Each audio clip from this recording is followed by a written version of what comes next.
right, welcome everyone. New session of Pilot Bootcamp for Script Camp. In this class, you will write a whole brand new pilot script, either half hour or a full hour, and you will complete it within 6 weeks. My name's Connor. I'm the host of these boot camps for the feature, TV writing, and for novel writing classes on Script Camp and Word Camp. So hopefully you can hear me a little better. We've been having some volume issues on the streams before, but I've bumped up the volume of my microphone, so hopefully this sounds a little easier to hear at this point. Let's jump right into our first couple slides. This is just telling you that we're in a stage channel, and that in order to speak, you will need to request to speak by clicking that hand-shaped icon on Discord. And if you're watching us on a different platform like YouTube or Twitch or Twitter or something like this, you should come and join us here on Discord. You can find us by going to scriptcamp.net. And there you'll be able to get the link to join our Discord community up here in the top right. We have a lot of different classes, over 100 hours of different events, workshops, and classes every month. Members, if you sign up, you'll get access to the full boot camps beyond just these free intros. And we have things like Writer's Lab, where you can come ask questions and bring up to 5 pages of anything you're working on for feedback once a week. We have video library access, which we're in the process of overhauling, but we'll give you full videos of recordings of every session that we've done. We have big discounts off of consultations and proofreads, and every month you'll get something called script coins that you can use to spend on things like readings of your script, where you'll get the community together to read your script out loud and give you feedback on it. So we have plenty of ways to get feedback, plenty of ways to participate and to stay involved. And to this whole course, this whole set of servers is intended to help you learn new skills and reach your life goals. We're part of Skill Camp, which includes everything from Script Camp to Word Camp for novel writing, Tune Camp for animation, Code Camp for coding, Lingo Camp for language learning, Design Camp for graphic design, Creator and Film Camp for filmmaking and social media content. And we're adding new stuff all the time. We're trying to energize and set up these new communities and start adding new stuff. So check out Word Camp and Code Camp especially, which is things that we are adding stuff to soon. And we will continue expanding these as we move forward. I teach the weekly boot camps, TV pilot and novel. That's on Fridays, Saturdays, and Sundays, and the occasional other weekly event as well. I have been writing full-length scripts for 12 years now, moved to LA in 2015, and have placed in Nicholl semifinals, Launchpad top 10, and wrote on Shudder's Creepshow. I have been doing this for about 2 years now. We're glad to have so many people here trying to learn to write, learn these fundamental skills to put you on the path to being a writer.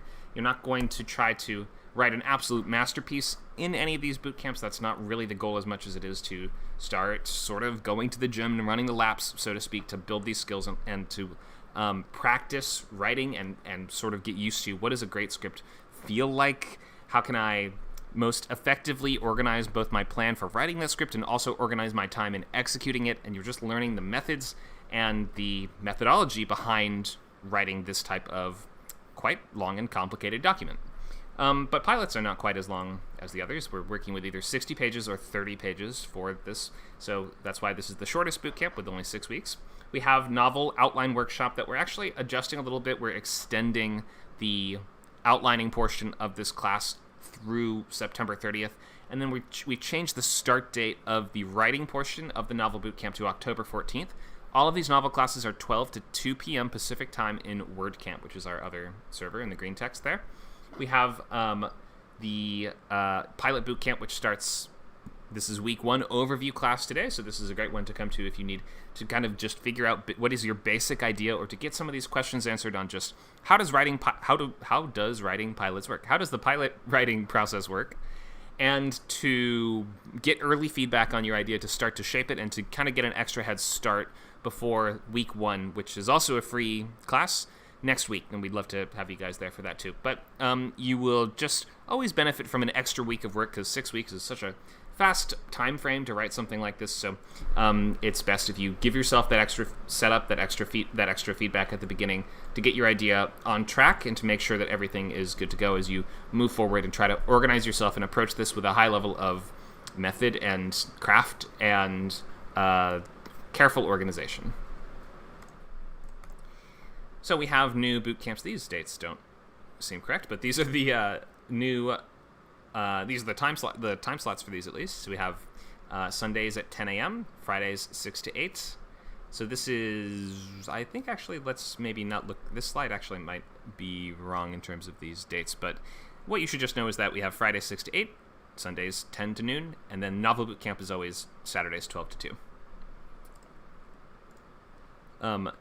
So let's look at how to join. So you can go to scriptcamp.net and sign up for unlimited membership, which includes access to absolutely everything that we do here.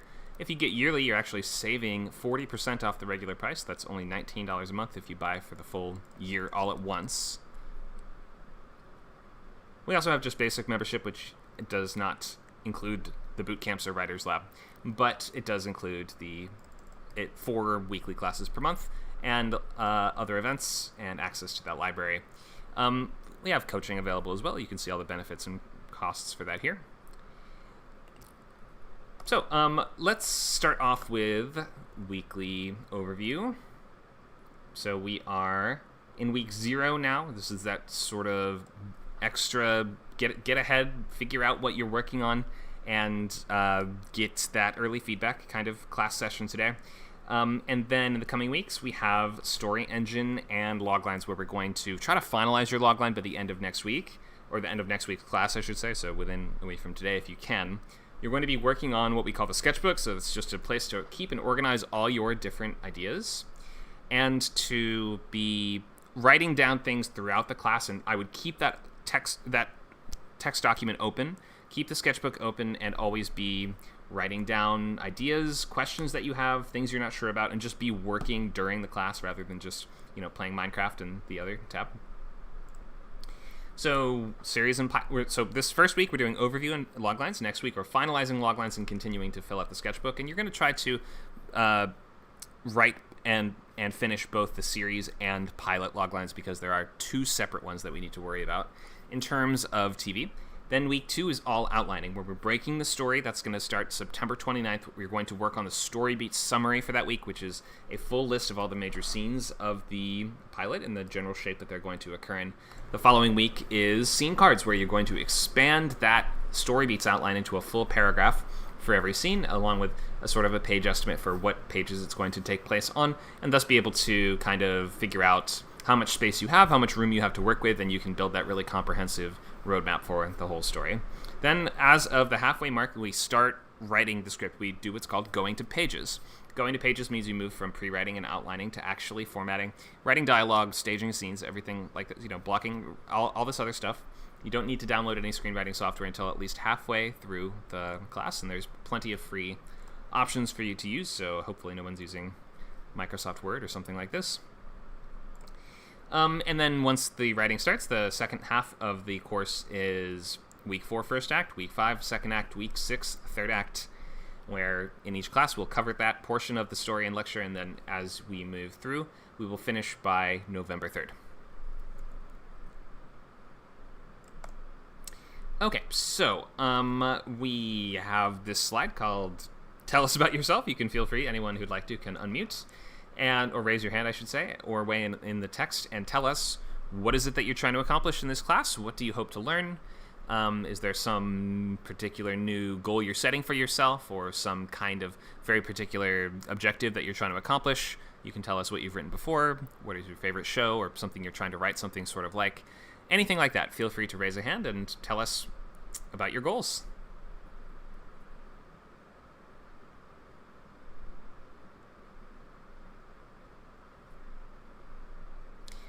We also have a poll in the chat. If you go to the text by mousing over the classroom channel and clicking that white word bubble that says Open Chat, you can see a poll where you can express your interest in any of the upcoming camps by clicking those small numbers.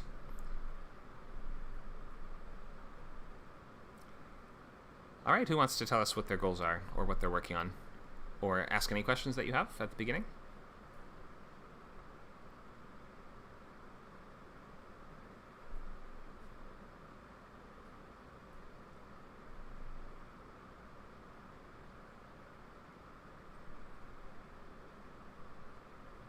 Should I just call on someone? Nacho, why don't we start with you? I know you may not be taking the class, but you've written pilots in the past before. Yeah. Yeah, I had a really tough experience with a script that I wrote a feature in one of the boot camps, and it felt like this could really easily be a show, and I've already got this outline. I just need to tweak it a little bit, and it'll be a 1-hour pilot. And that was not the experience I had. I mean, it's really hard, especially if you're still kind of like if the feature is still kind of raw in your mind, like to then adapt it into a TV pilot. Like, it feels like it's something you should really, pick up that's you wrote a while back or whatever, that's got some shelf time on it. So I had a lot of trouble with that. Just I don't know. I think I do have a couple of other shows in mind, and I kind of have a similar, the one I'm writing right now about the robot hotel. It feels like it could also be potentially a pilot, but I want to wait until that's kind of like settled a bit more before trying to tackle that. Right. Yeah, and also, I guess, favorite shows, I would say Lost, Game of Thrones, Breaking Bad, Battlestar Galactica. It's a great one. It's been a while since I've heard anyone mention Battlestar. Glad to hear it. Yeah, I used to watch that religiously. Great show. Yeah, that was. It feels like it really influenced a lot of other shows after that, right? Oh yeah, that and Lost. I mean, we're on at the same time, so that was like the 2004 to 2007-ish time when those were premiering, and those storytelling styles. That to me was the beginning of this sort of like peak TV type time. It was kind of nothing like that before, right? Maybe Twin Peaks or things like that. Occasionally there were things like that, but they really kind of brought it to mainstream network TV, and were really like addictive, and a lot of people were talking about them at work, and like those were really sort of like you want to talk about them with your friends week by week kind of shows that had a great sort of ongoing mystery element to them that was very addictive. Thank you for weighing in, Nacho. Sure. If anyone else would like to tell us what you feel free to raise those hands, people. Tell us what you hope to learn, what your favorite shows are, anything else like that. I can give you a moment if you need to type it in the chat, but feel free to tell us whatever you'd like to share. Here we go. Kev has weighed in to say, favorite shows are The Simpsons and Mad Men. Experience, I do sketch comedy at an improv theater, and goals are trying to learn to tell more meaningful stories while keeping stuff funny. Great. Okay, cool. Kev, that's a good set of goals to have. Very tricky to do. A lot of people think that comedy is one of the hardest things to write because it's so very subjective, whereas drama is like a little bit less subjective. For instance, you could say like a person in a prison camp in a war trying to escape is just an objectively dramatic scenario. There's like, unless you really mess up how that's portrayed, that just is dramatic. But certain things in terms of like comedy premises, not everyone is going to think a comedy premise is funny, and your particular sense of humor is not going to be universal, and it's not going to connect with everyone in the same way that, drama just has this advantage of not needing to lean on something that is as opinion based and culturally based as humor. So yeah, big skill to work on there. Ari says, here to get tips on writing pilots. Great. Good place to be. Cinnamon says, I'd like to learn how the structure of a pilot is different than that of a feature, if any. I know a larger story needs to be begun. Yes, their structure is, in some ways, super different in that we have a much more limited space to work with. And it is different in the sense that we aren't really telling a complete story necessarily.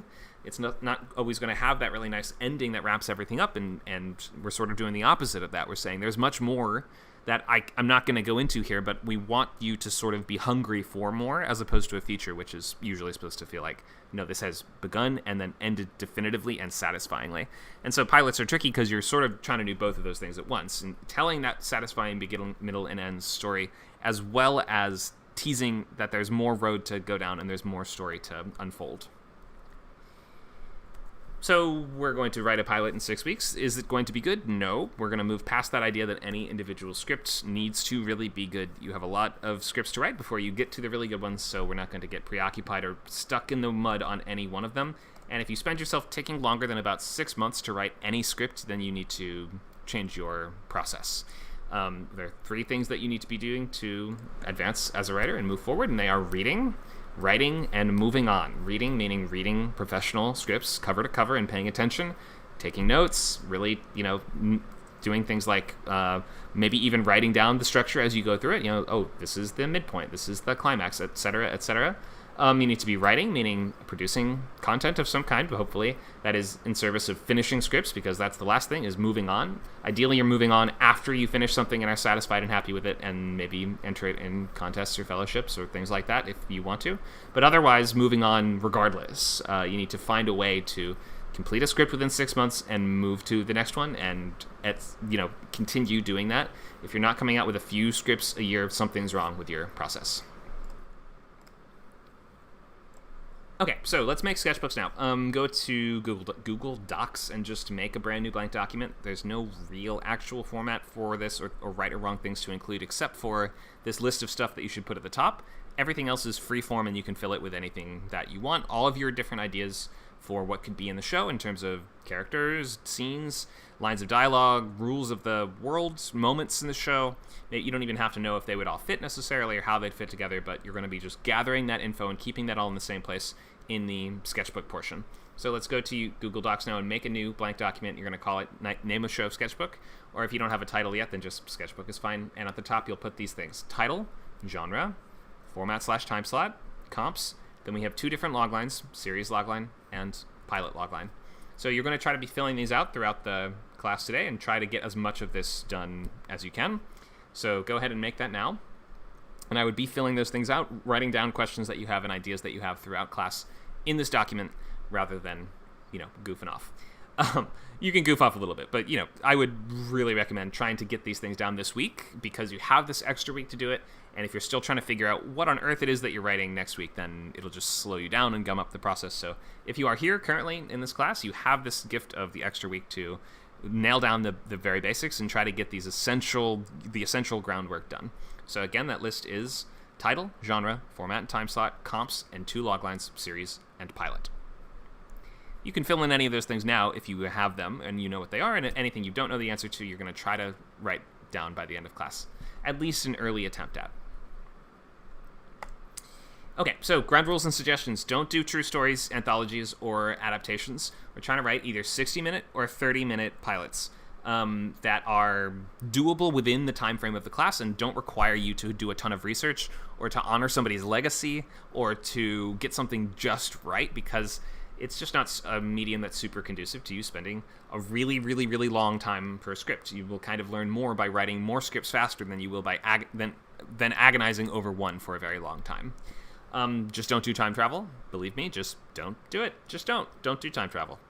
Probably don't do a historical, unless you have some kind of grounding in that time period, or maybe all you watch is Westerns or something like that, so you know exactly what would happen in a Western and you don't need to do as much research. So maybe, it's not a hard rule, but just a suggestion, you don't do a historical.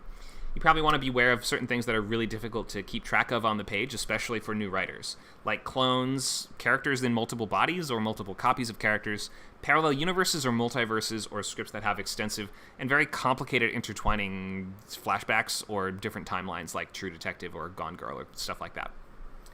Now is probably a good time to just take a big swing and do something weird and fun that keeps you excited and interested, and you're going to build those fundamental skills while working on this pilot for 6 weeks, and then it'll be done, and you can either revise it if you really want to, or you won't have to feel bad about moving on to the next thing and not revising it if you don't feel the need, or if it fell very short of your goals and expectations. That's okay. It didn't really matter to you in the first place.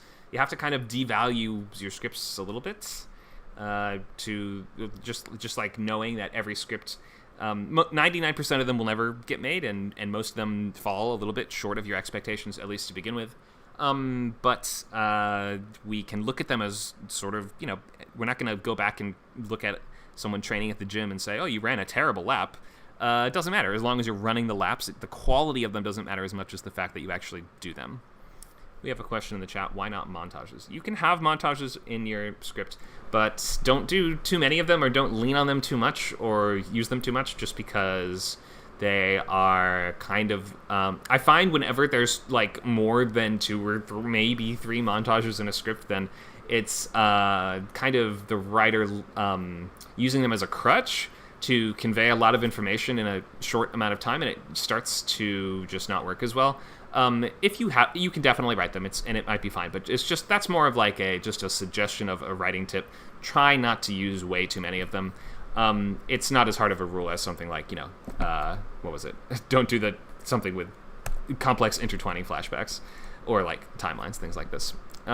It's not the worst thing in the world. You can really write whatever you want. I'm never going to say you definitely can't write that, unless it's like, I don't know, 600 pages long or something crazy like that, but just trying to make your life as easy as possible. So try maybe some crazy mashup of different genres that you've never seen together before, that you think would just be fun or funny or keep you energized and keep you coming back to the page week after week, because you're like, oh, we're going to do a racing movie, like a sports racing movie, mashed together with a, let's say, war movie. What about a war racing movie? Why would people be racing in a war? Obviously, this is shows, not movies, but then you're sort of forced to use that as an exercise to say, well, okay, so that doesn't make sense on its face, but I'm going to sort of do some puzzle work in my brain to figure out how that might make sense. Or maybe you're like, I don't know, let's do a sci-fi courtroom drama or something like that. That just sounds cool and unique.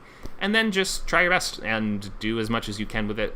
And when it's done, either you will have something you're happy with that you can come back to and revise, or you'll have something that you tried your best at but didn't turn out as perfect as you would have hoped, and you're fine moving on. But either way, you're getting the scripts done, and that's what's important.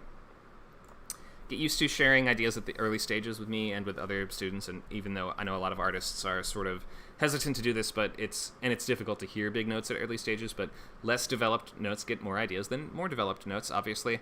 And you sort of, especially to work in TV, this is like the most social form of writing that there probably is, and you're going to be stuck in rooms with people having to shoot down ideas, get your ideas shut down and torn apart and reworked all the time. So this is like taking notes and working with people is one of the most essential skills to getting a job in TV. Beyond that, you'll have to just use your real name or some sort of nickname that is a real name instead of a username if you're going to move forward in the class past the free intro. You don't have to do this now, but just let us know if you want us to change your nickname if you can't figure out how to do that, and you'll use a real name for the remainder of the course. Okay, so basics of TV writing. We have staffs that write shows that are consisting of a hierarchy of writers, staff writers underneath the writing producers, overseen by the showrunner, who's the sort of boss of everything, the head of writing and production. Staffs can vary a lot in terms of number of people on them, everything from just one, like in the European model, it's usually just one person writing a show, or maybe a few, and then limited series, which usually have very few writers as well, all the way up to more than 10 writers on things like big comedies or late night shows. So there's a couple different terms to quickly define. Spec, S-P-E-C, spec, is a weird term that actually refers to a few different things. So in features, a spec is a script that you've written on your own that was not commissioned. In TV, a spec episode is like a fan fiction script of an existing show that's currently on the air. I don't really recommend writing these anymore, and there's not many ways to use them at this point. Most showrunners don't want to read them, and you can only enter them in a few select fellowships. So if you're going to enter like Nickelodeon or something like that, you can write one of these, but I don't recommend it, and we're not doing it in this class. What we are working on are called spec pilots, usually just called pilots, or sometimes called, original pilots or something like that. That's the original first episode of a theoretical show which doesn't exist and almost certainly will never exist. You're going to use that as a writing sample to try to get reads and meetings and to enter contests and fellowships and sort of show off your voice and what you can do and get work. We're not writing this because we're like, this show is going to get made.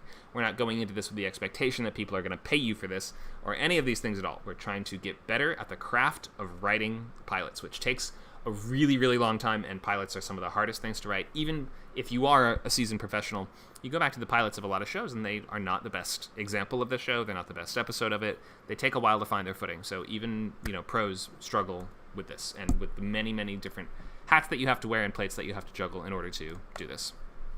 A couple different ways to get started. You can go the assistant route, which means you have to be in LA, spend a couple years working your way up through the assistant track, and eventually be able to move from office PA to writer's PA to writer's assistant to showrunner's assistant to staff writer. That takes years, and I won't really be able to help much with that because I didn't really do that on my own. The other path is more nebulous. You have to get really good at writing pilots, as well as other stuff like plays, books, stand-up, web shows, features, one-man shows, web series, anything else that can build out your portfolio, get attention, and stand out and show, again, what you can do. Because getting hired for TV is so much about who you are, and also, of course, it's about talent and what you have written, but it's definitely about both of those things. And who you are as a person is considered one of the most important aspects of hiring somebody for TV, considering you're going to be stuck in a room with that person for 15 hours a day for, months to years of your life.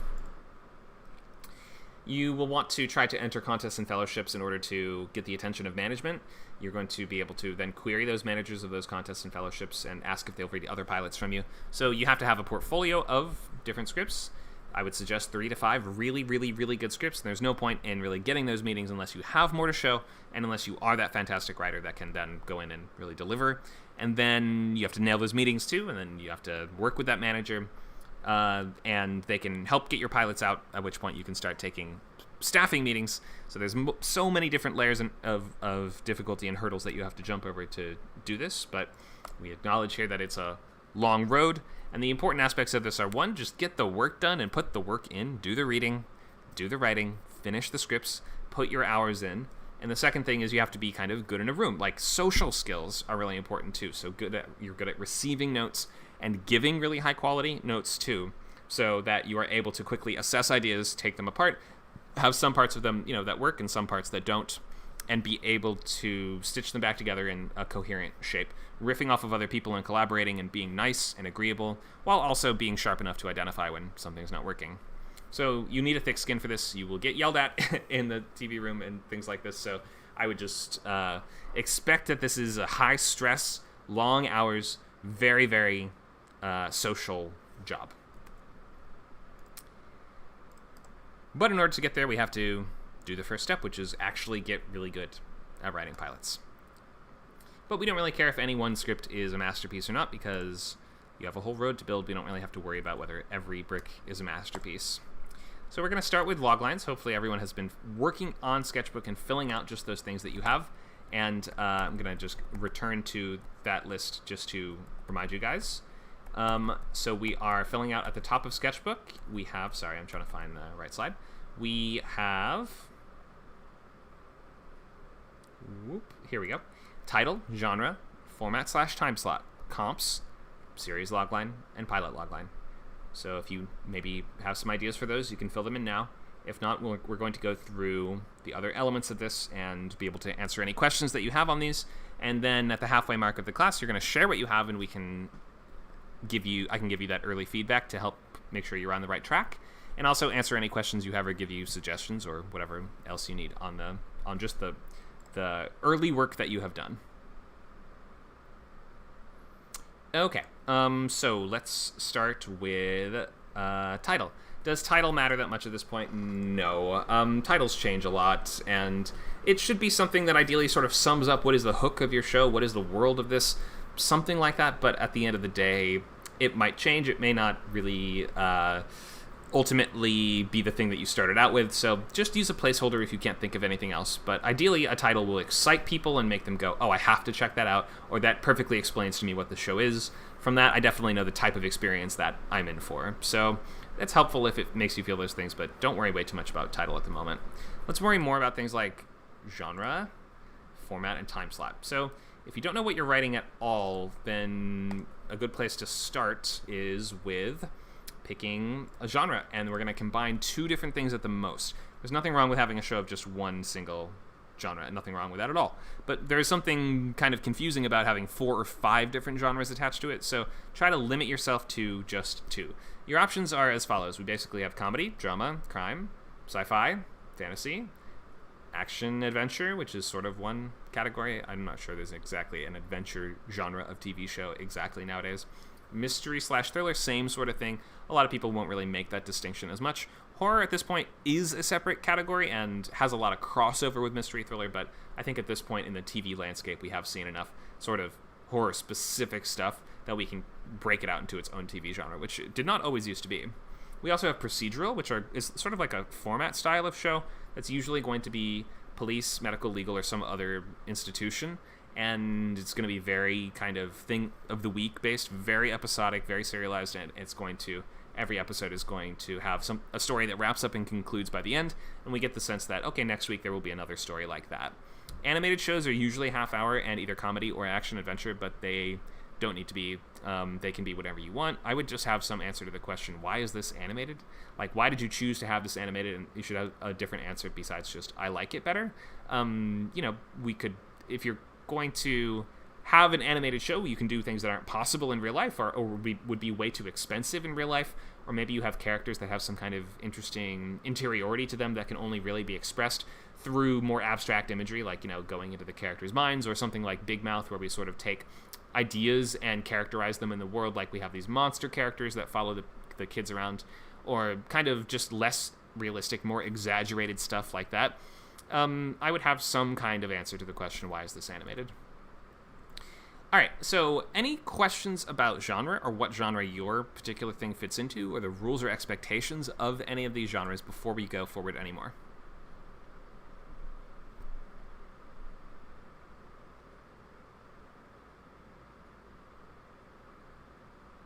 Does everybody know what genre that you are writing?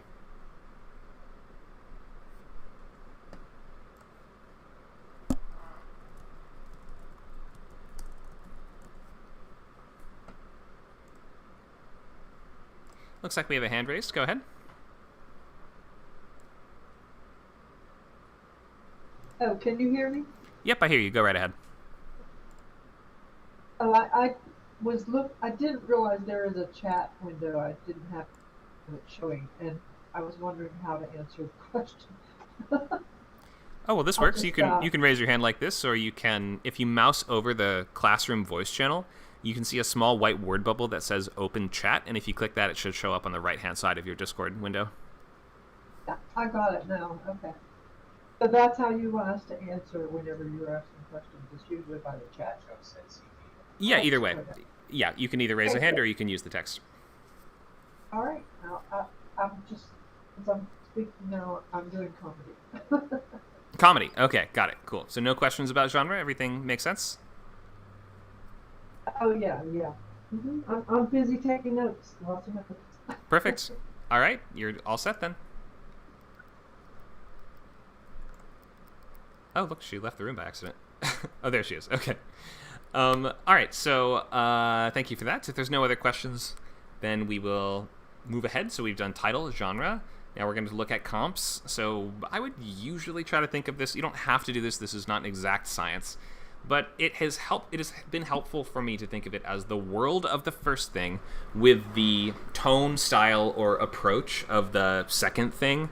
So, for instance, let's say we want to do a comedy about bank robbers, right? Okay, so we're going to pick the first thing, and we're going to say it's Heat, the Michael Mann movie Heat. You can use a movie as one of your comps, too. One of your comps needs to be a TV show, but the other one can be basically whatever you want. It could be a movie or even a video game we've seen sometimes, or things like this. So if we're going to pick the world of the first thing, let's say my show is going to be bank robber comedy, we'll do Heat meets Brooklyn Nine-Nine. Okay, I totally see what that would be. It's like a lighthearted, sort of sitcom-style show about robbers instead of criminals. I get the world of Heat with the tone, style, or approach of Brooklyn Nine-Nine. So hopefully that makes sense, and you can use that if you're not sure how else to do it. You don't always need to do that or use that, but that is just a useful first thing to try. Comps tend to skew more towards movies or shows that are recent and popular or are on screen right now. If it's something from like more than 20 years ago that you don't think people will remember, you won't like earn bonus points for picking something that no one knows. So try to pick something that you think people will know, stuff that is kind of more iconic or well remembered. It doesn't really matter if you use that. Like if one of your comps is like a Hitchcock movie, people probably know that and it's not a big deal to use it, or like Back to the Future or something like that. It's just really, really well known. You can always use those. But if it's not super well known, then you're better off using something that's either on the air now or that was very recently. So just don't be obscure or try to like show off with this. Don't try to impress everybody with the complex, abstract Dutch art film that you're comping or whatever it is. And what else? So we've done title, genre, comps. let's go into format and time slot, and then we will go into logline. And of course, if you have questions about comps, you can feel free to raise a hand or to use the text chat, and I will answer the questions as we go. Here's a question in the chat. Is there a list of what they're looking for? I'm not sure who you mean by they in this case. This would be, so a list of, I'm not quite sure. Yeah, maybe you can clarify what you mean exactly there. Producers. Okay. Is there a list of what producers are looking for? You mean in terms of like right now what the market is looking for? Well, the entertainment industry is on strike right now. So right now they're looking for nothing. There's no movies or shows being produced at the moment. In terms of like guidelines for writing comps, is that what you mean? Like sort of types of or like how to choose comps or something like this?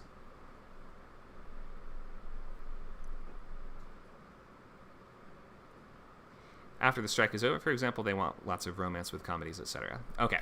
There is not just a definitive list of that, unfortunately. That's actually pretty hard to suss out sometimes, and it's not super public what different production companies are looking for. That's why you need to get reps, like managers, ideally, to start with, and agents, because those people are really tuned into what these different relationships they have with different production companies, what those relationships are looking for. So those are usually not available to writers. Your rep will be able to tell you, though, if you ask them. They will be able to notice things like trends in the market, things that have sold recently, but the market changes so much that it's not really worth tracking too carefully. I wouldn't suggest, at least, paying way too much attention to that, and instead, because 99% of shows don't get made anyway, and the first thing that they're looking for is a certain excitement and authenticity of the voice and things like this, that you're almost certainly just better off writing the things that excite you and interest you, and then knowing that those will be able to perhaps find their place in the market at some point. Good question.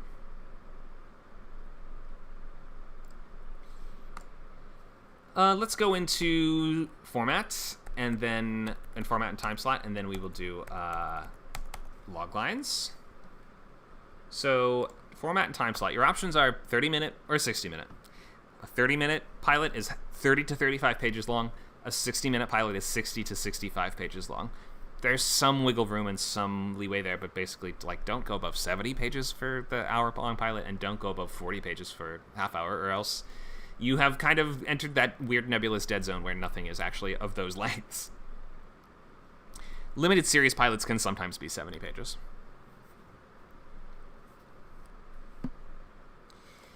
Um, 60-minute also is not going to be a comedy. Or it's not going to be a straight comedy. We've seen examples of people mixing other stuff with the comedy. We've seen everything from hour-long dark comedy, hour-long dramedy, things like Shameless, musical, like what's it called, Crazy Ex-Girlfriend, which is like a musical dramedy, basically. But there's not going to be a 60-minute sitcom. That is the one genre that just is not really an option for hour-long. It just doesn't really exist. Half hour can be whatever you want these days, though. They're usually comedic and usually more episodic, but there's enough exceptions at this point that you can kind of draw your own rules there. And sometimes you can do exciting stuff in the half-hour space that people haven't seen before, which, you're also just a bit incentivized to write the thing that's half the length, because it's half as much outlining, half as many pages to write. And if you're trying to decide between different topics and different time slots, half hour is easier because there's half as much of it. So I would pick that if you aren't sure. We have a question in the chat. Is the subject of marijuana off limits? No, there are no subjects off limits at all. In fact, we've seen some huge, very popular TV shows that involve drug dealers as the main characters in the past couple of years.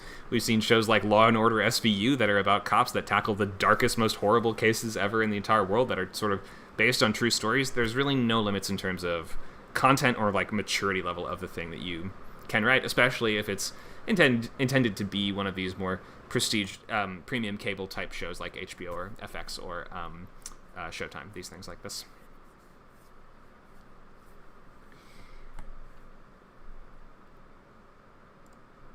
Other formats do exist. We have 15-minute shows that we sometimes see on things like Adult Swim cartoons. If you're going to do something like that, I would maybe recommend doing 2 episodes in the scripts. And then we have 70-minute occasionally, such as limited series. But beyond that, your options are really just half hour or full hour. Okay, So I'm not going to go too much into the specific page counts or number counts of shows that have been made, because these things have different objectives they're fulfilling. They have a different box that they're trying to, different set of boxes they're trying to check. So we can't exactly take these as fully instructive lessons, but hopefully you see that even the sort of shows that are that kind of even out with commercial breaks at about 45 minutes long, for instance, are still going to be like 65-page scripts for the most part, 60 to 65-page scripts for the most part. And even shows that are, like, look at Silicon Valley, 39-page script, but still it boils down to 30 pages, maybe due to the pacing or the editing or stuff like this. So there are exceptions, but for your own personal script, stick to 30 to 35 or 60 to 65. Well, our last topic before we get into log lines is the format, so continuity format. And that is essentially, I've come up with this name status quo for this one type of show versus premise for the other kind of format. These are the two options, and the premise pilot is basically like your long movie. This is your show like you have to watch them in order to see what happened last week. It's your Stranger Things and your Breaking Bad and stuff like that. And we are going to watch characters change gradually over the course of multiple seasons and watch much more substantial story arcs unfold that you're not going to get to write, so don't get too excited about, in episode 8 of season 3, I'm going to pay that off. No, you have to pay that stuff off now in the pilot, because your show's not getting made, and you are not going to get another chance to showcase this world or whatever, so you have to kind of not save the good stuff for episodes that you're never going to get to write. You have to pack that into the first episode as much as you can. And then we have status quo pilots. Status quo meaning the way that things are, back to normal, back to the status quo every time. Every episode that we sort of reset back to zero, like The Simpsons or like your Family Guy or Law & Order, things like this. A lot of cartoons, sitcoms, and procedurals work this way. You can tune into any episode, any season, and still follow the story of the episode, even if there are sort of arcs within that. You're not going to really be able to write that in the pilot stage. The characters will change very little or not at all, or maybe it will be suggested that they will that they're kind of changing to some extent, but it's not really the focus of these as much as you should focus on delivering that strong and satisfying beginning, middle, and end story. Okay, questions on continuity formats? Here's a question in the text. I'm not planning to move to LA, and I'm probably not up on the hip stuff, so I guess you would recommend we get up to speed with all of them, or at least the ones currently successful in our genre. Oh, yes, definitely, without any doubt. You should be watching your genre, seeing what's on TV right now, seeing the kinds of things that have been done, the things that are oversaturated, maybe the things that haven't been done as much, you can sort of take note of too. And you really need to watch a lot and read a lot. So not only watching shows on TV, but reading scripts that come out every year, even of things that don't get produced, and paying attention to which scripts are selling and the kinds of ideas that are doing well. These things are useful no matter what stage you're at, and I would get used to this idea of reading 3 scripts a week is what I recommend. You can get away with 1 script a week if you insist, but like 3 scripts is a good target to aim for. And if you're reading half hour, it does not take that long to read a 30-page script, so you can definitely read 3 of those a week quite easily. We have a lot of resources to find scripts. The best resource is this TV Writing Google group. I'm going to link it in the chat now, and you can find a directory of tons of different pilots of different categories. We have UK, US, drama, comedy, we have animation, we have show Bibles. You can look at what do these scripts, what do pilot scripts look like on the page, and you need to actually start reading them cover to cover, taking notes, paying attention, and seeing how this all works and what a good script really kind of feels like, as well as just what does it look like. There's a couple things you don't need to have. You don't need to worry about seeing numbers, as you will see in some of these. These are like shooting scripts, so don't include scene numbers, but that's the only thing.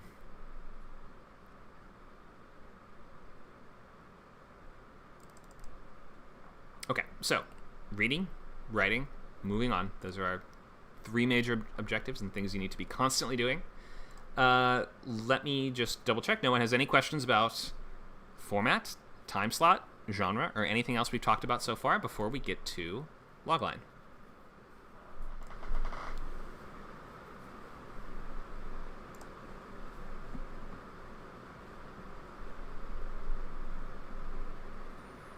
Looks like there's no questions, so we will move right to logline.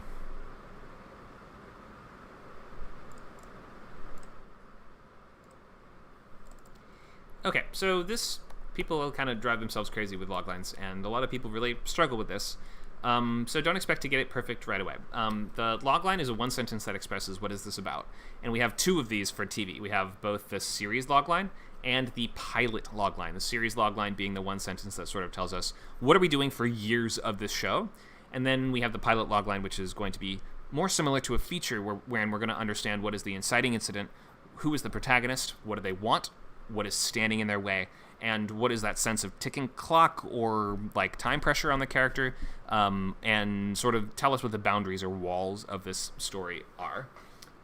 So we're going to look at examples of both of these, but just I would write down have spaces for both of these things on your sketchbook and be filling these out as best you can as you move forward.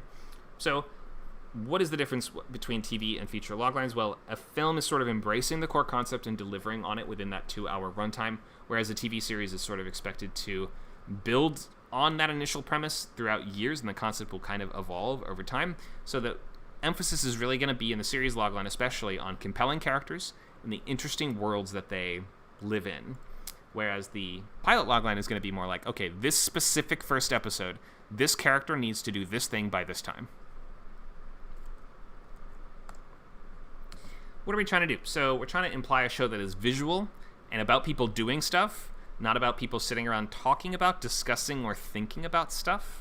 We're actually going to have characters that have a web of interesting relationships. We have some protagonists, we have antagonists, we have primary action that's going to be trackable visually and with tangible goalposts so we can understand that the characters have accomplished their objectives. It's not just like the characters the characters must discuss their feelings on philosophy. It's like that doesn't really sound like a visual, tangible goal. There's no real end game to that. There's no real way to tell that that has been concluded. If your characters are entering some kind of philosophy debate contest, that would actually add that element of tangible goalpost to it. So we want to avoid these sort of nebulous finish lines that feel like, well, when is that actually done?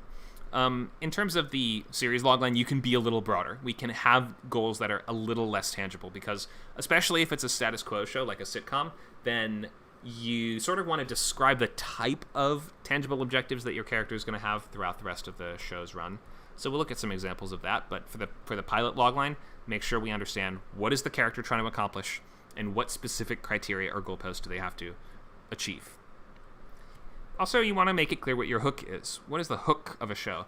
Some sort of unique element of this that makes it stand out and makes us interested and excited to read it. And even if someone was a big fan of your genre and had seen a lot of it, they would still lean in and say, oh, I've got to check out that one. It's sort of the answer to this question, the question, I've seen a million of this before, but I've never seen one where blank. And that blank is what you have to sort of try to fill out. Your show doesn't have to be the most original thing in the whole world. You're not being graded on originality. You're mostly just trying to write a script and learn your process of doing that and learn how to plan that and kind of do that heavy technical lifting and all the really crafty stuff that we have to do in order to do that. So don't trouble yourself if you feel like your idea is a little bit down the middle. I will still be able to give you feedback and suggest maybe how to sharpen your hook or make it feel like it stands out or at least has that unique element that would compel somebody to read it when they have a stack of other things to read. But try maybe thinking some element of the familiar mixed with something fresh and unique. This thing meets that thing. Your comps will often clarify what the hook is or sort of tell us what the objective is that you're going for or the specific intentions that you had and the goalpost that you're trying to hit. Okay, so that's a description of the different types of loglines. The series logline needs to really make it clear what your story engine is. The story engine is not something you need to write down. It's not exactly something that has a format to it, but it's more like an amalgamation of different elements that make it clear how this is going to generate stories for years. And if you want people to spend millions of dollars on your show, which it takes dozens to hundreds of millions of dollars to make a show for many years, then it needs to feel like there is interesting dynamics between the characters that are going to continue to create conflict. We have longer term goals for your characters in terms of a premise show or in the terms of in a status quo show. It feels like there are interesting enough characters that have a strong enough dynamic that I can imagine future episodes that have a similar setup to this one or that are going to exist in the same world even if they aren't going to be continuing those threads from that first story. You actually do want to wrap everything up at the end of that episode, but it should still feel like next week there will be more of this. So that's what a story engine is. It's a combination of character dynamics, conflicts, and things that will just continue creating problems for your characters to solve and interesting ways for them to solve those problems.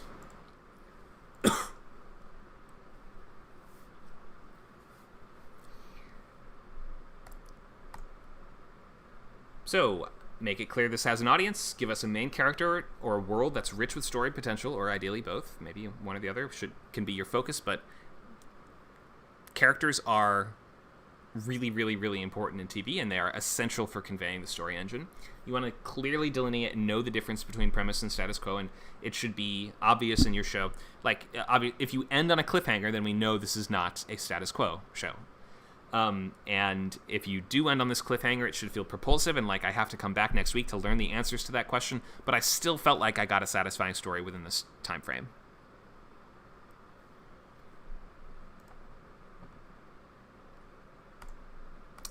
Okay, so that's the basics of loglines too. Let's look at some examples. Here's some series loglines. We have 2 crime dramas and a status quo comedy. The crime dramas are premise shows. So let's start with just everybody's favorite show, Breaking Bad. A high school chemistry teacher diagnosed with inoperable lung cancer turns to manufacturing and selling meth to secure his family's future. So for this one, I would probably I feel like this was on a different slide as well, and I adjusted. Were there 2 copies of this slide in this presentation for some reason? There was. Okay, so here's the I've just adjusted it slightly. Diagnosed with lung cancer, a meek chemistry teacher turns to manufacturing and selling meth to secure his family's future.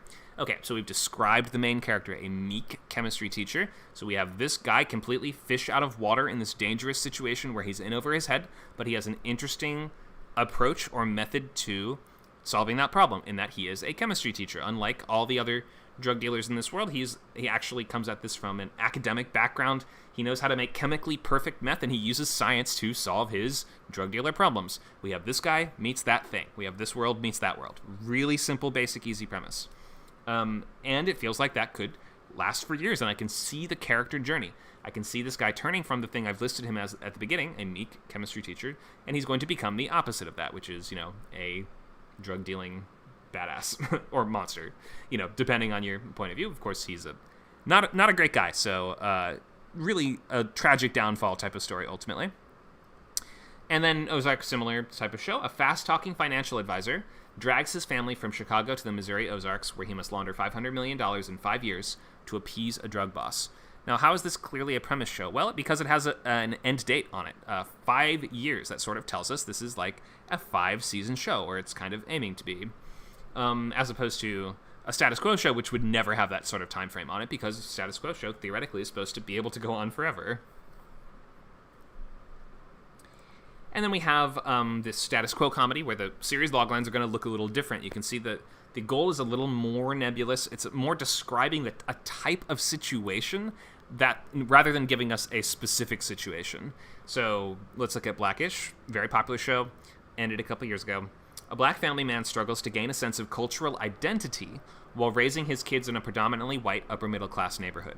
It still feels like that could eventually be accomplished, but it's so much less tangible than the other ones that you can sort of see how that's like going to last for many years and describe many, many, many different types of situations, but it's still specific in the sense of we know who the main character is, what he's struggling with, and what the sort of web of character dynamics is going to be like. It's going to be about a dad and his kids. I don't remember if he has a wife in the show or not, but in any case, in this, whatever this logline is for it sort of suggests that his family is going to be the central cast of characters, and that we know the types of situations that they're going to be involved in.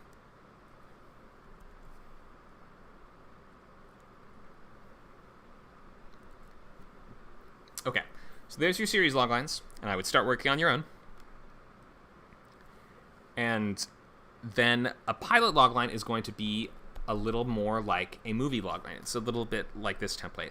When or after inciting incident, which is the event that kicks off the story, an adjective protagonist must conflict before or else stakes. So we need to know what kicks off this journey, whether it's the case of the week or whether it's the thing of the week, or whether it is some sort of more longer term story that's being kicked off by this very first episode. We need to know what is the thing that starts it all, the first domino to fall in the chain. An adjective protagonist is describing your main character in such a way that we understand either what is their unique approach to solving problems, what is their unique limitation, skill sets, personality, something like that, job, like what is it that they do, and what are they like? And then must conflict tells us what are they actually trying to do in the show, what's standing in the way of them accomplishing their goal.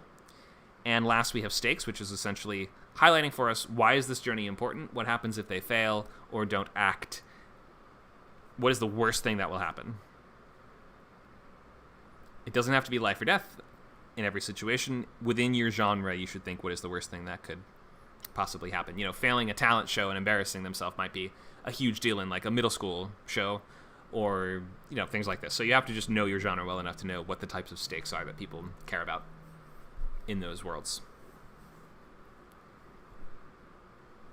Okay, so there's the basics of series, pilot logline, format, continuity, genre, and titles.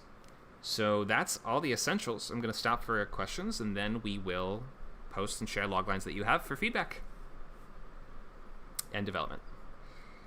So feel free to raise a hand or use the chat and ask whatever you'd like.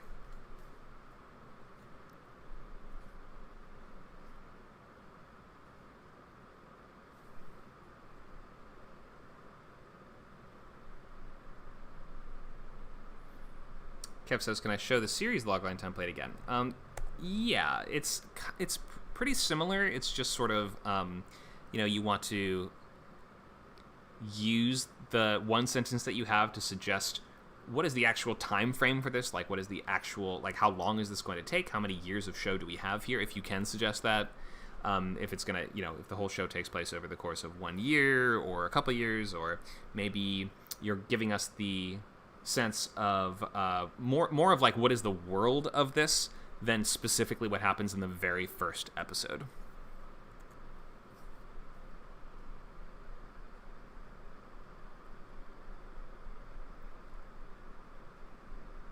So there's no separate template for series logline, but we do have these great examples at least.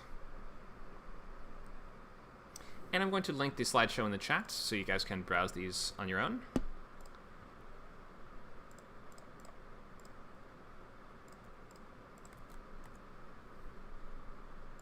If you're looking for the series logline slide, it's slide number 28. All right, I'll take more questions, and then we will share and give feedback.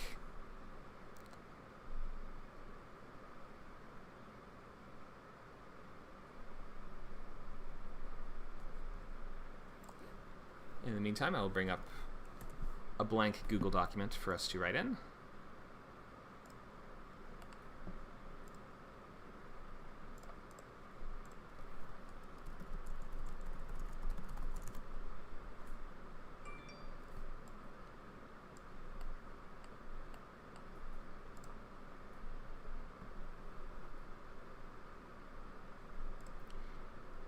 All right. So I see one person is typing a question. So here it is. Does the goal stated in the series logline need to be clear in the first episode?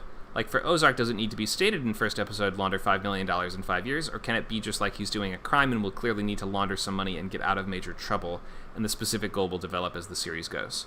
Almost always you actually have to make that clear in the pilot. And especially if we consider that you're not going to get to write more episodes, then the pilot is all you have. And the pilot is like a sales pitch for the rest of the show. It's almost like a trailer for the rest of the show. That's why we have the characters actually establishing their main goal and doing the thing that you promised they would do in the show in the pilot. So like read so many pilots where imagine like Breaking Bad, but Walter at the very end of the pilot would go and contact Jesse and be like, hey, we're going to go cook meth together. And then the writer will be like, well, yeah, no, that happens in episode 3.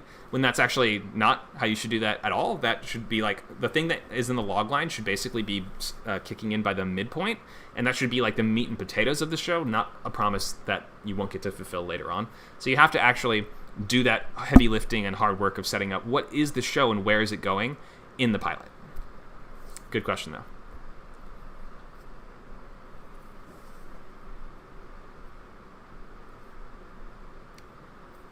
If there's no more questions, we will say go ahead and post what you've got, and I'll give you feedback on your series or pilot loglines. They don't have to be perfect. They don't have to be any good, so don't be nervous. Just share what you have, and I'll do what I can. And also, I'll need to ask you questions and talk to you, so you should be ready to speak on the mic. All right, let's start with Kev. Hello. Hey, Connor. Hi there, I hear you. Can you hear me okay? Yeah, I could hear you. Okay, great. Why don't you read out what you have for us? Sure. Title to be determined, genre detective, 1 hour time slots. Other comps are Criminal Minds and Sherlock. For the series, I was thinking, set in 1970 Chicago, an old school FBI agent teams up with a savant con artist to capture an elusive serial killer sending cryptic messages. And for the pilot, after getting arrested by the FBI, a 20-year-old card counter uses his pattern recognition skills to help catch a notorious counterfeiter to avoid jail time. All right, thank you for this. I think I get it and can see it. Let me read it one more time just to make sure.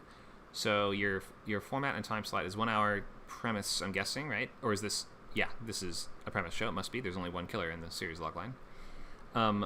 Comps are Criminal Minds and Sherlock. Okay, that's a procedural and a... Sherlock is almost a procedural, but not quite. Is this a procedural or no? Yeah, I was thinking like Sherlock, where every episode has a different case, but there's the arch of catching, what's his name, Moriarty? Yeah, so it combines both. Okay, but... if that's the case, then you're going to have to use your series logline to illustrate how there's going to be more than one bad guy. Right now, you just have it. You're telling us that he's sending cryptic messages, but that doesn't sound like that's going to generate a story engine and like years of show. Whereas if it's like he's building a network of serial killers that work for him. I think they did that show. It had Kevin Bacon in it. It was called what was that called? It was about like a cult of murderers, basically. Yeah, you want to clarify how there's going to be more antagonists and how this is going to be. Like, are we really going to chase one killer for years and years and years?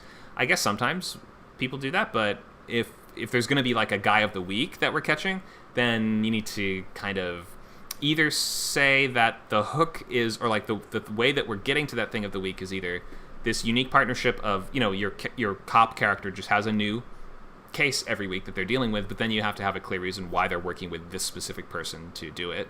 Or maybe you have this, if you do have this villain in the background pulling all the strings, then you should suggest, okay, what are the weekly conflicts that he's going to be causing? Okay. Man, I'm trying to think how to write that.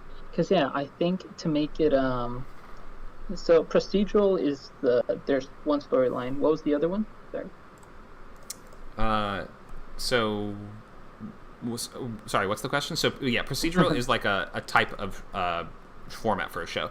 So we'll just say this is a crime procedural if you want to. The other option would have been a premise show. A premise show is different than a procedural in that there is just one sort of main story arc. Or there can be subplots, of course, but it's not going to be like we solve a thing every week and it's all wrapped up by the end. Got it. So if I remove the, like, instead of a elusive serial killer and just saying elusive serial killers, then it becomes procedural, right? As opposed to the obvious serial killers. or the one guy. Okay, so set in 1970 Chicago. Okay. I like the specificity of the setting. It could be a little even more specific, perhaps. You know, if you're like set in the Irish American district of Chicago, or something. If there's like more cultural nuance you can portray, then go for it. If not, then I get it and it's fine. An old school FBI agent, okay, teams up with a savant con artist to catch killers. Okay, it works. The series logline, it does work. I'm not clear why they'd have to do that. But lots of these shows have kind of odd pair-ups of characters, and then again, your pilot logline does go ahead to clarify that a little. Let me read that one. After getting arrested by the FBI, a 20-year-old card counter. 20. I guess it is important that he's that young, but if you only have one term to describe somebody, you only have room for one term, you might think a little more in terms of his personality. Like the fact that he's 20 years old, does that make him particularly, I don't know, like... Is he sort of impulsive and naive or something like that? You know what I mean? Like I would maybe pick character traits rather than just their age. Got it. What would you call the period after teenager? A young adult? We don't really have a word for it. Yeah, I mean, if he's a college student, then that's one thing. But if he's not actually a student, then you could say young man. But that kind of could mean a couple different things. I would just not really. I would just pick a different word. I just wouldn't use the term. Like, his age doesn't seem that important for the story. And then he uses his pattern recognition skills to help catch a notorious counterfeiter to avoid jail time. I think that works great. I totally get why a card counter con artist would be able to recognize patterns in things. And that sort of didn't make sense at first, but now that I've read this pilot logline, I pretty much get it. And we're sort of doing this. I mean, it's a very kind of down the middle, the sort of crime procedural premise that we've seen a million of these before, but at the same time it works. We know why there's a lot of shows like this, because having this odd couple central dynamic where we have a cop working with somebody that's not a cop that brings a unique skill set to it is a tried and true formula for a show.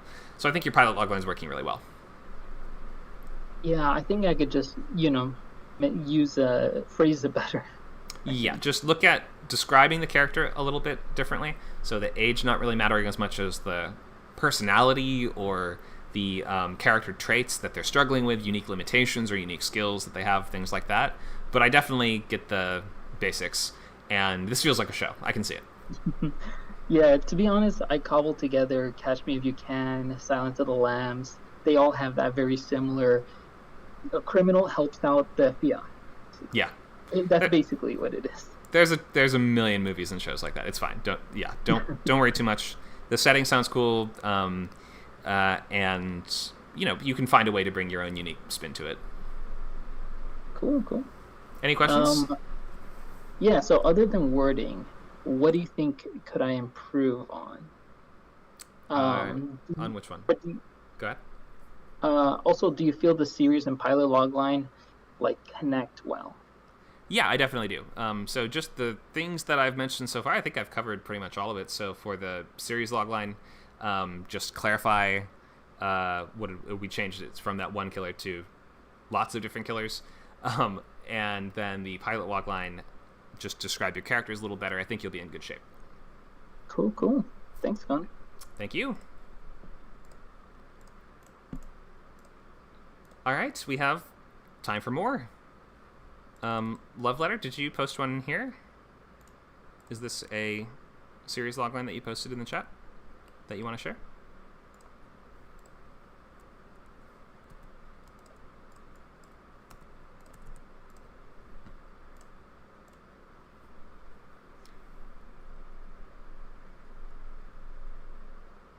Hello. Thank you. I was working on the Google Docs page, and that was a logline I'm guessing would be pilot series maybe, but the pilot logline, or I'm not sure. I was actually working on the series logline, and feel free to clarify the difference. Okay. While I'm going to switch to that tab and look at my notes. Do we have a title, genre, or comps? The title I have not figured out. The genre would be situation comedy. The format or timeline would be 30 minutes series. Comps would be the neighborhood or ghosts. Just the regular, cities in the evening. This one would be, I guess, would appeal to the country music, or maybe the drinker audience, or the famous people who want to get away, kind of thing. But my series logline was a talented unknown songwriter who tends bar and does good deeds for strangers, meets her schoolgirl crush who is now famous. But of course, the complications would be, well, she doesn't want him to know that she writes or sings. He's trying to get away from the public eye, and he has relationships, and he's attracted to her, but of course he doesn't want to get involved because he wants this place where she works to be like his getaway from now on. Okay. So, Can we go back just a second? So, a talented unknown songwriter who tends bar and does good deeds for strangers. What was the last part? meets her schoolgirl crush, who is now famous. I started to say meets her hero. He's a really famous artist that she loves, but of course she has to be cool. She's working and she doesn't want to scare him off. He's trying to get away from all those people that are like always, I love you, I love you. So, fans are. so this is the series logline, right? So this is the whole show, and then you'll have to come. You don't have to do the pilot logline right now. You can work on that this week if you want to. But so, go ahead. I was going to say that I think this pilot logline would be when he the first one that I wrote. Well, he walks into this place and he's like, "Oh, I love this place. This is going to be my new getaway." And then, he meets her and she's like, "Oh my gosh!" And then she tells her, "Don't tell him that I sing, karaoke or that I got picked at the." You know what I mean? She's like trying to be cool, but she's really losing it because just a lot that could be done, I think, with their relationship and all those situations. Okay. Can I ask some questions? So, what's the conflict? She's really good. Everybody thinks that she should sing. Everybody wants to tell him because he can give her the help she needs to, really go somewhere. She doesn't want. She doesn't feel ready. She's just not. She likes to write, but he's trying to get away from writing, so she doesn't want to scare him away, turn him off. She wants the business because her place is way far out in the country, or at least somewhat out in the country. You know what I mean? They're kind of like she's attracted to him, he's attracted to her, but they both are trying to not have that relationship.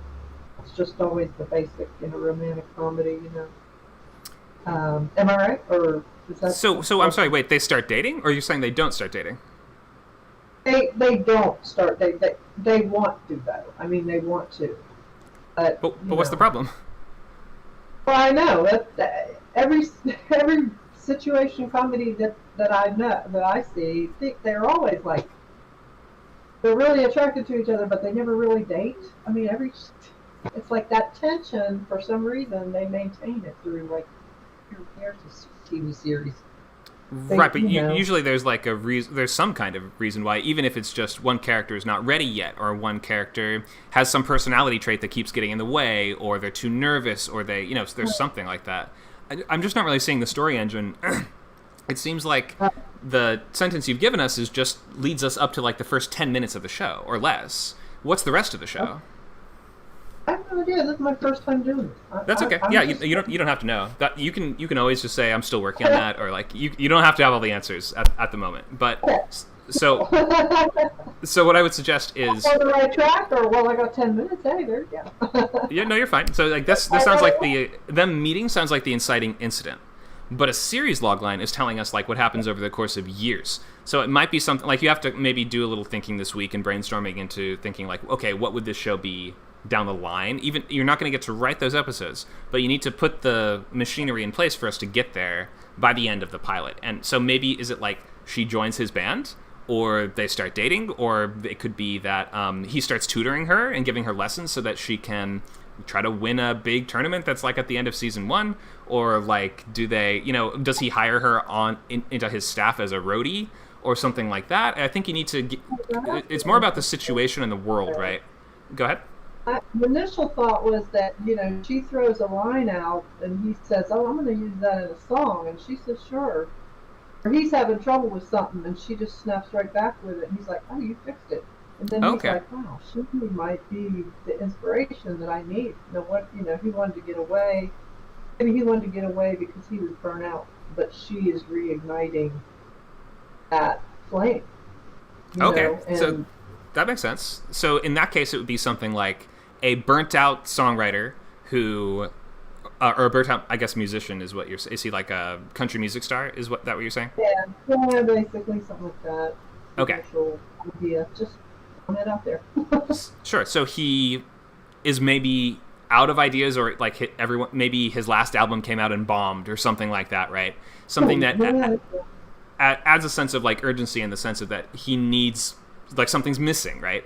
When he meets this woman by coincidence, he realizes, wait a minute, oh my God, your songs are amazing. I need you to be my new songwriter. Maybe that could be the sort of hook of the show. Yes, yeah. See, you know exactly what I was thinking. that could work, yeah. And then maybe think, okay, what's the problem then? Because if everything goes well, that's not really a super compelling story. So you might want to think of, okay, it seems like a dream situation for her, right? Your childhood crush. He wants you to be his songwriter. It's like what everybody would want to happen. But then she realizes, oh crap, this is going to be a lot more trouble than I thought it would be somehow. Maybe he has, like, maybe it's, it's not always great to date or work with a famous person. Now you're going to be subject to a lot of scrutiny, tabloids or paparazzi, things like that. Maybe he's from the big city and she's from the small town, and there's a cultural clash there. Go ahead.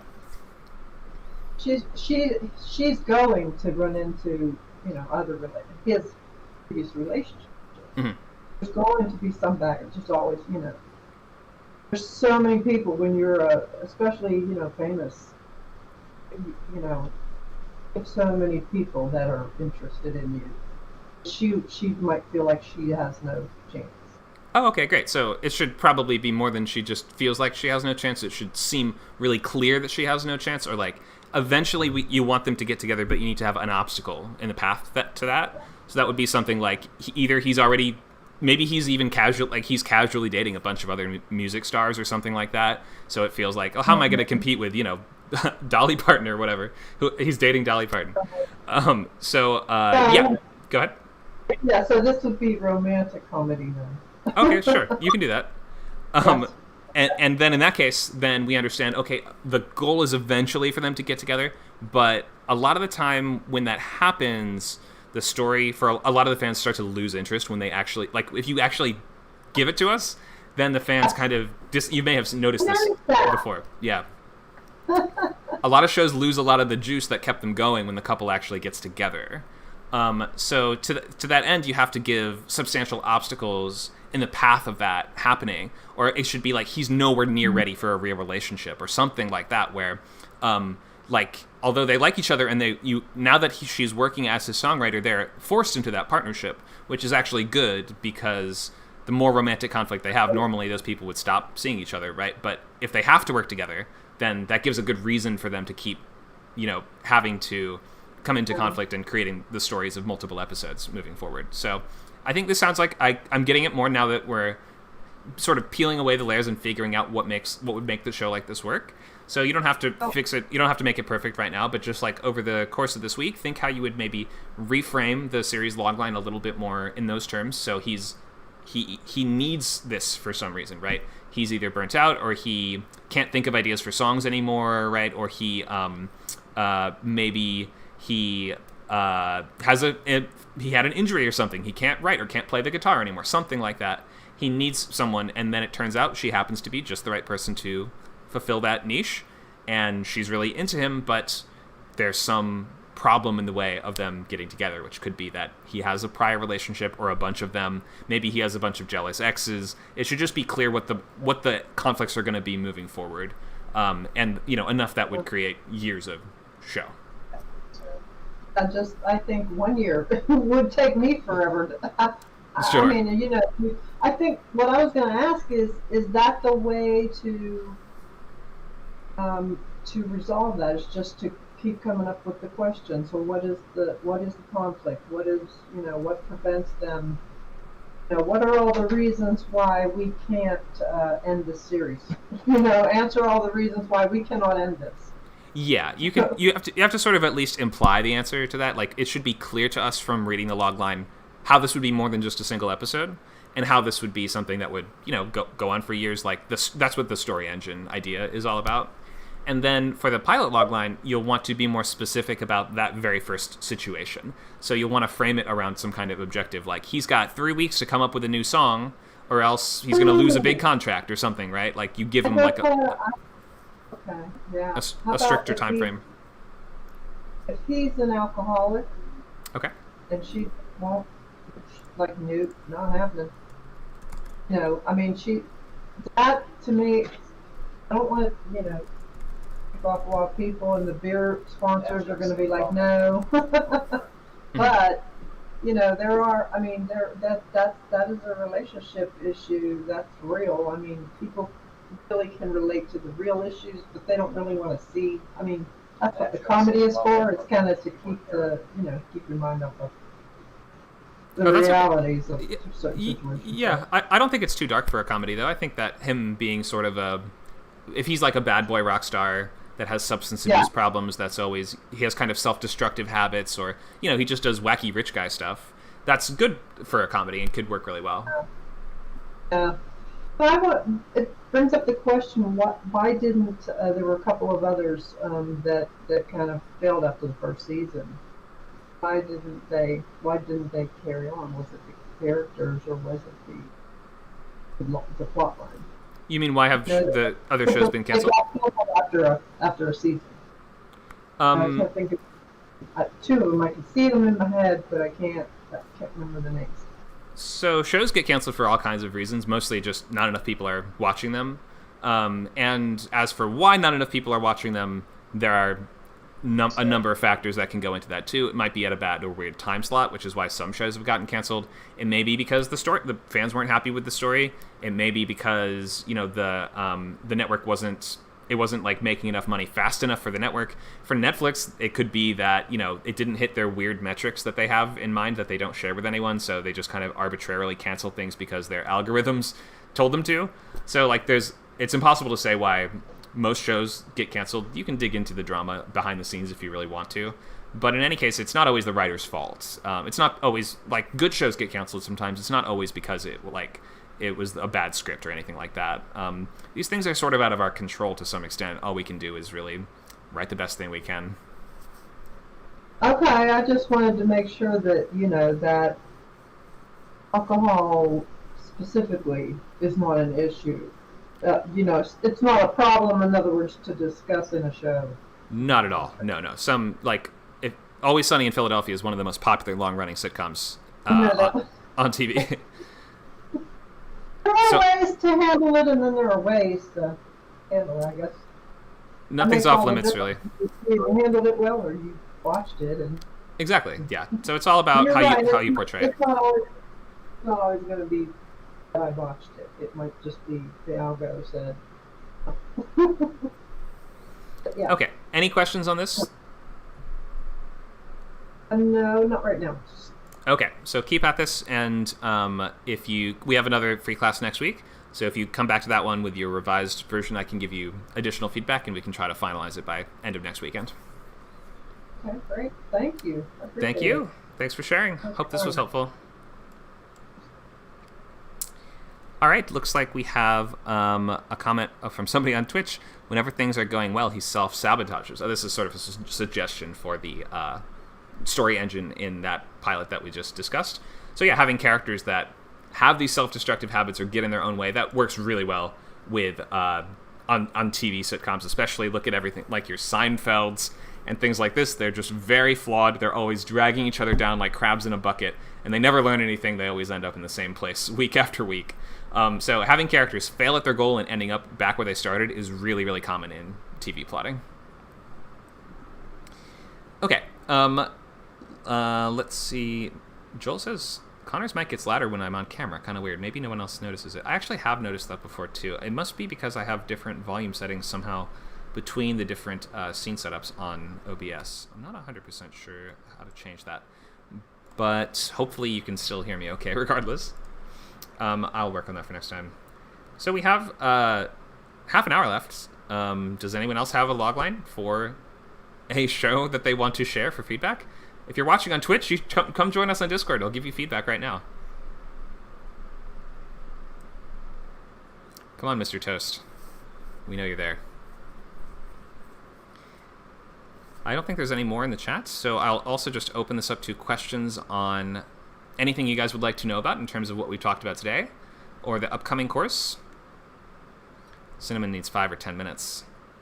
We could also just talk it out or figure it out if you don't have it finished yet. So it doesn't have to be fully complete. Let me scroll up also and see if anyone else has listed a logline that I've missed. Nope, I think that's it.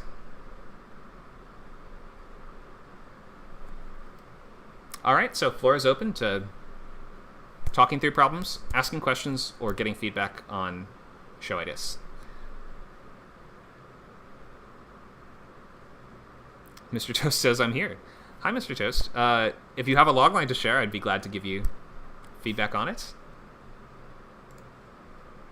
Or any questions that you have. Thank you for watching. We're glad to have people watching on Twitch, Twitter, Facebook, Discord, and YouTube. We are on all those sites, and you can watch this back on YouTube, or I think you can watch it back on Twitch and the other ones too after the class is done. He says, I'm working on a book. Not familiar with a logline. Books have loglines too nowadays. A lot of the time, it's that one sentence that expresses what is this about? Who's the main character? What's the problem they have? What are they trying to do? You can use the same format for a book that you would use for a feature logline, or you can start with this if you want to. It doesn't have to be exactly this every time, but it would look something like this. When or after inciting incidents, an adjective protagonist must conflict before stakes. But given how a book is a much more expansive story a lot of the time, this can be a little bit of a longer term goal. You can have more words in this, and you can split it into 2 sentences if you really need to. Hope that's helpful. We also have novel bootcamp Saturdays 12 to 2 on our server called WordCamp that you'll be able to watch on the same channel, Twitch, Twitter, Discord, all those things, tomorrow. All Pacific time, yes. Yep, so come by tomorrow at noon Pacific if you'd like to do book stuff. Here's some more questions. Love Letter says, do you work on multiple shows at one time? I'm not sure if you're talking about me specifically or just if I recommend doing that, but the answer to both is no. I write one script at a time. I'm usually outlining the next or brainstorming, thinking of the next thing while I'm writing a show, but I'm not usually writing multiple scripts at once, and it is a really good way to take way longer to finish both and to have neither of them be the quality that you would want, in my experience. So I don't recommend writing multiple things at once either.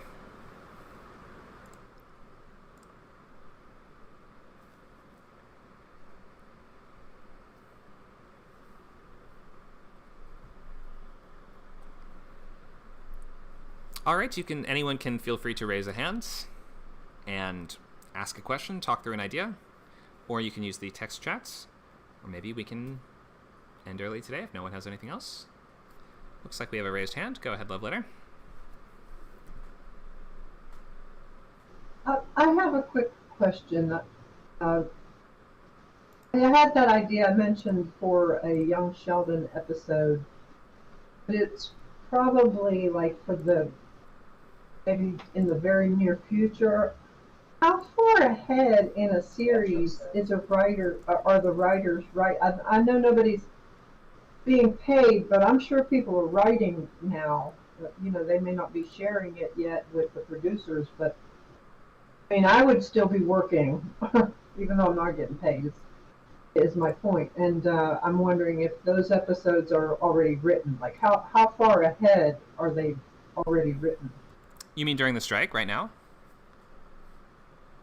In general, yeah, in general. Not necessarily during the strike, but in other words, if I come up with, like in between seasons, like last season ended on a cliffhanger, and I have, like, here's what I think is going to be first episode of the next season, is it already too late because the next season's already in the can, or? Well, so you mean in terms of writing a spec episode of that show? Yeah. So I mean, when you write go ahead. I would still write it, but you know, it's probably already done. Am I right to assume that? Well, no. So right now during the strike, no one knows exactly what writers are doing in their own house, like on their own time. Maybe some writers are working on stuff, but staffs aren't really meeting, and TV shows are not being written at this current moment. Normally, they do write at least a majority of the episodes before the show starts filming, if that's, I think, what you're maybe asking as well. And it depends, like, especially for sitcoms with big season orders, sometimes they get like half of them done and then they're writing the rest of the episodes as the show is filming. But usually they have at least half done first. But in any case, if you're talking about writing a spec for a show, I wouldn't pick one that needs to fit into the continuity very specifically. I would pick an episode that sort of feels like it could fit anytime into that show using, like, I know that's difficult with some shows, but maybe pick like a side character that is not necessarily always the focus and maybe bring them to the forefront a little bit more. I would just choose a premise for a spec episode that doesn't rely on the current storyline of that show.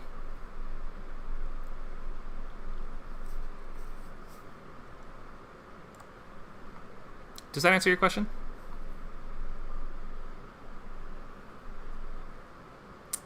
Oh, maybe she stepped away. Okay, feel free to, if you're able to weigh in, and let me know if that helps, or if you want to follow up and ask more, then you can, of course, do that. Thank you for the question. Looks like we have a logline from Cinnamon. Hello. Let's do Monsters of Mayfair. Your mic is muted, just if you hadn't seen.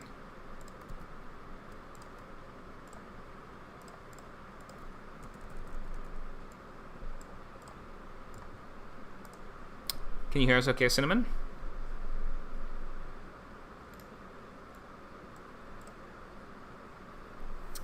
Still not getting sound from your mic? Maybe you're on push to talk mode.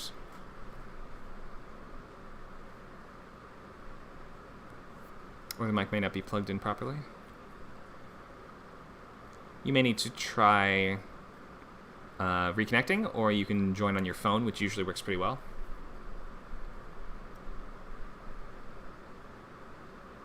Looks like she's reconnecting.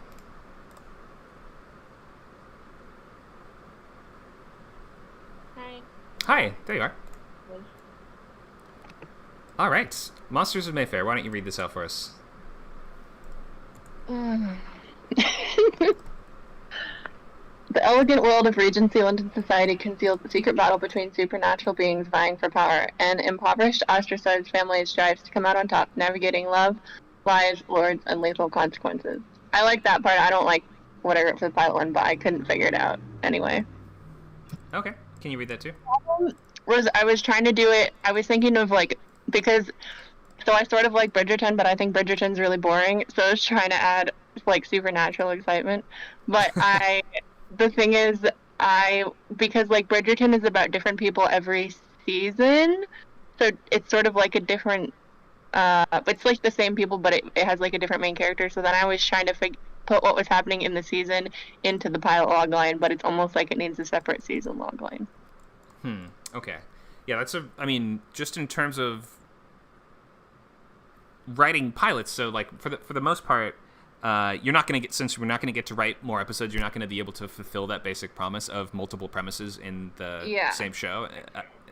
So I just wouldn't try to make sure your show doesn't fully rely on that in order to work, or in order for the hook to... It wouldn't. I just didn't know whether to put, in that case, like, the part where she wants to make her sister the queen, like, obviously that's not going to happen in the first episode.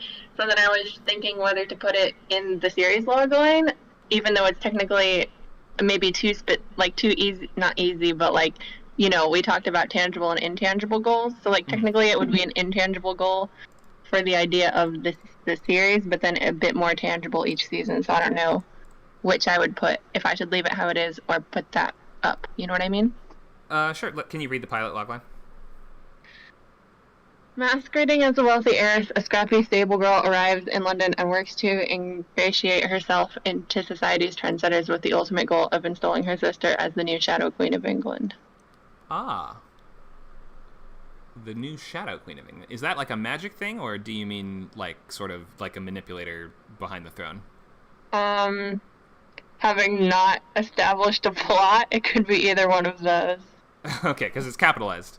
So Yes, that it is. Usually indicates that that's a magic thing. In this case, Okay. so I would if it's not, if it's you want her to secret, I would just call it something else. If it's not a magic thing, she wants to install her sister as, I guess, like the sort of power behind the throne, the great eminence of England, Yes. so to speak, something like this. Okay. Yes. So The Favorite also might be a good comp. Have you seen that? No, I haven't seen that.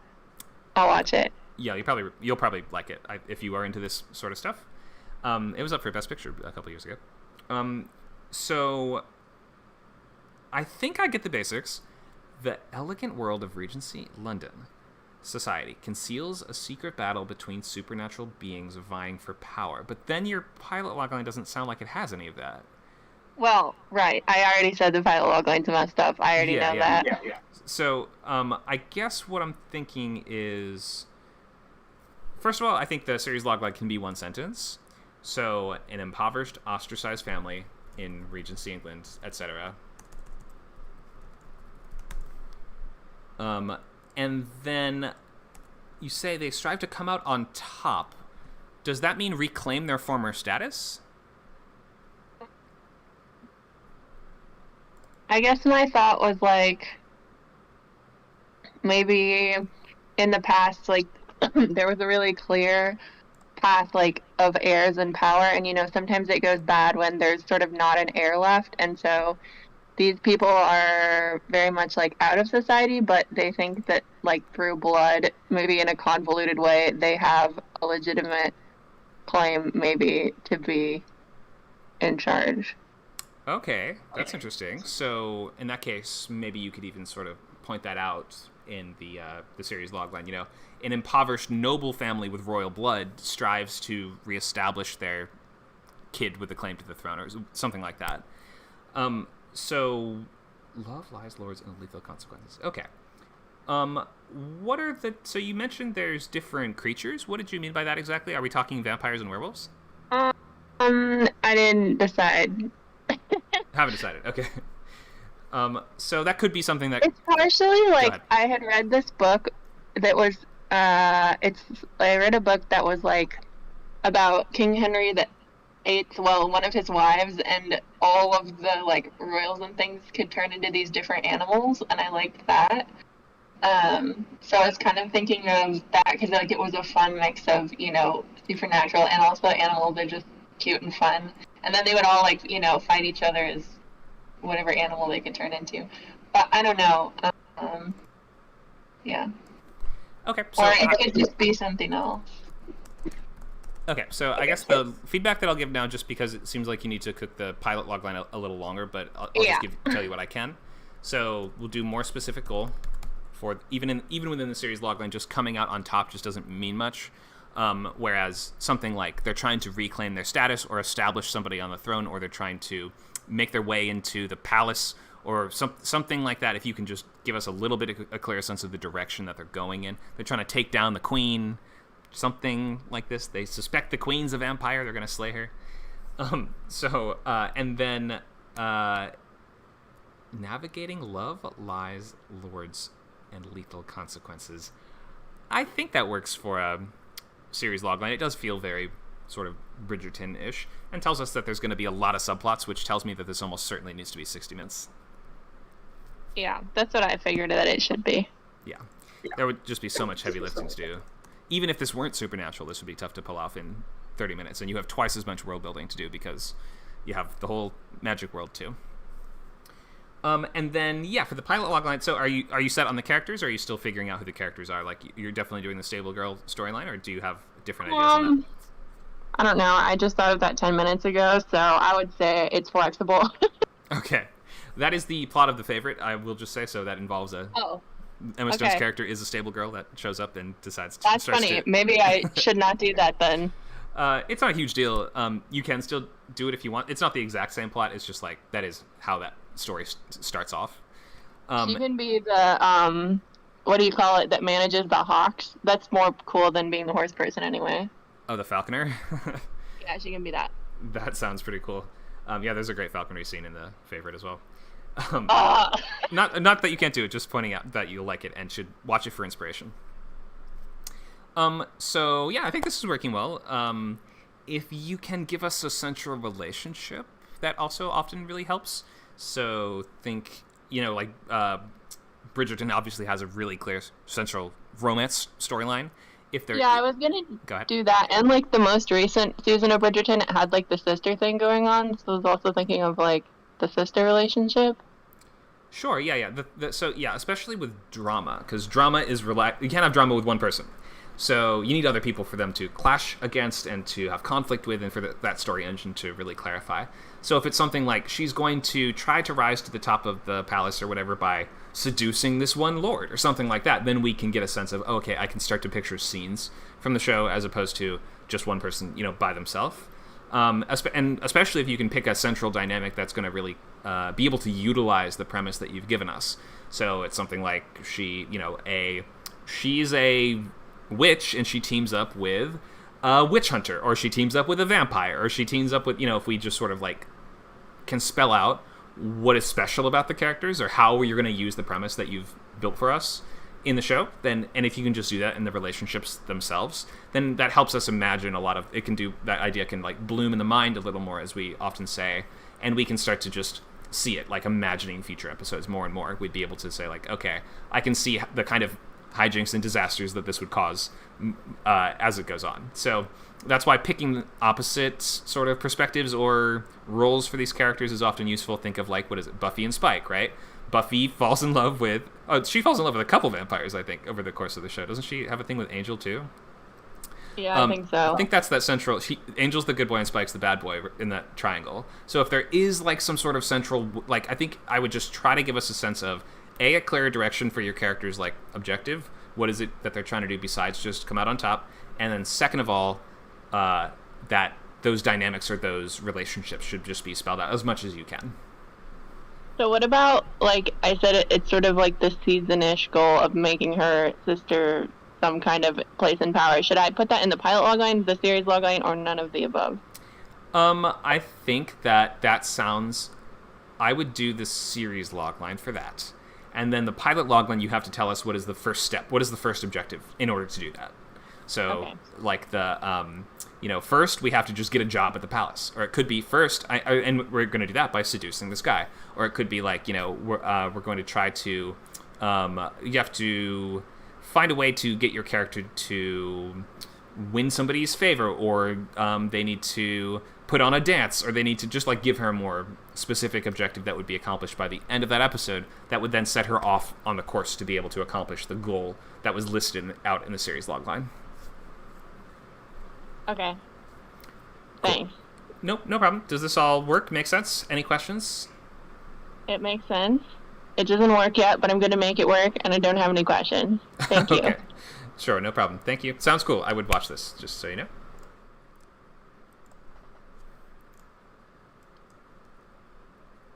All right. We have a couple suggestions also from Love Letter in the chat that Cinnamon can read and be inspired by. Thank you for that. And she says she would watch it too. And we also have a suggestion from Mr. Toast on Twitch. What about a carrier pigeon trainer? Someone who's a hub for pigeons and sends letters between the other groups of import. That would be a good person to know, because they could read and then edit or change all the letters too. Maybe not for a main character, but could be a cool character to have on the show at least. Thank you for the suggestion, Mr. Toast.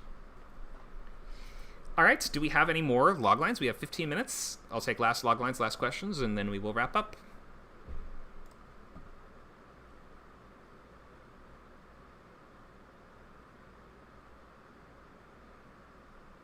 Cinnamon says, tell Mr. Toast I really like the idea. It sounds fun, quirky, and interesting. All right, the pigeon guy. Something there. Something to the pigeon person.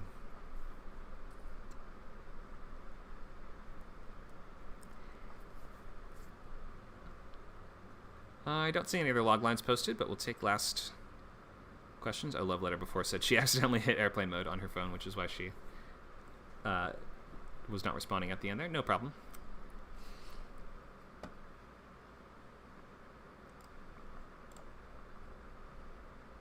So while we're typing last questions, I will give you the goals for next time. So we want to revise series and pilot loglines as much as you can.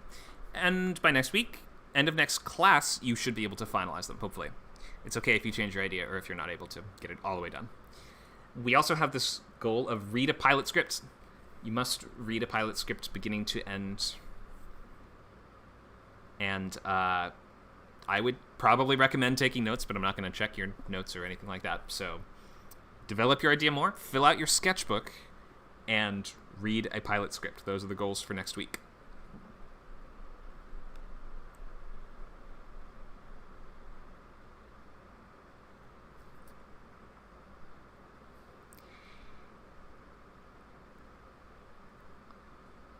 All right. If there's no more questions or log lines, Love Letter says, this was so fun. Thank you so much for coming, and it was great to have you. We'll look forward to seeing you back next week.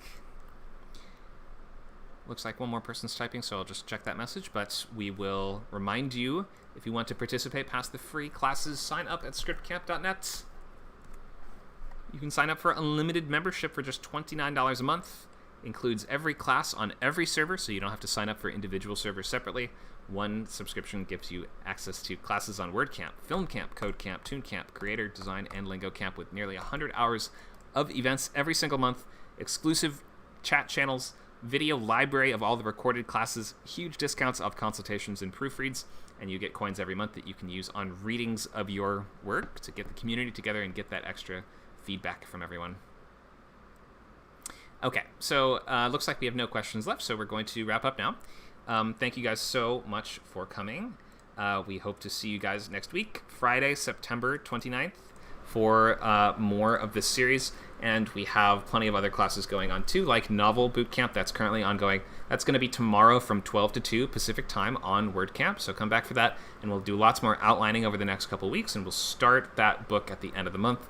We have Feature Bootcamp that is going to be on our moving to the Sunday 10 to noon time slot very soon as well. All right, thank you so much, guys. Hope to see you guys soon at your next Script Camp class, workshop, or event. Hope you have a great rest of your night. I'll just leave you on the list of upcoming free classes. Whoop, there we go. Hope to see you at one of these soon. Thanks, guys.